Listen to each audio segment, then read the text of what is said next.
So, isosceles triangle. So, ito, hindi kumpleto yung ating trigonometry review kung hindi natin itatakel yung isosceles triangle. So, ito yung triangle with two sides equal.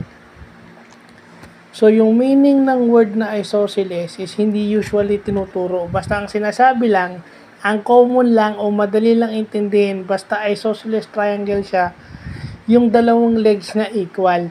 Pero ibig sabihin ng isosceles is equal legs.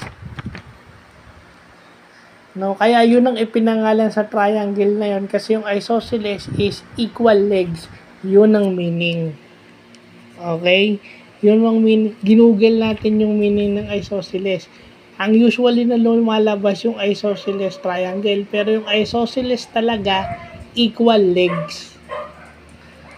So, yun lang yung concept natin about yung isosceles triangle, no? And yung mga angles niya. Mamaya na yung formula. Yung base angles niya, ayan.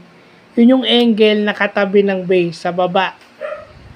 And then yung vertex angle niya, yun yung nabubuo, yun yung nagmi-meet yung dalawang rays. Pag nag-intersect yung dalawang rays, it form an angle, we call that vertex angle, kung saan nabubuo yung isosceles triangle. Kaya, because of that base angle, pag hinati mo sa dalawa, ang isosceles triangle, makakabuo ka ng dalawang right triangle. So, kaya nga, pag kinuha mo yung area, pwede rin gamitin yung Pythagorean theorem kasi pwede kang makabuo ng dalawang right triangle once na nag-pass ka ng line sa gitna.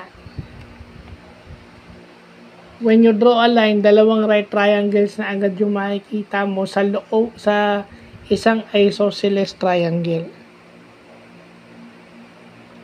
So, ano pa ba?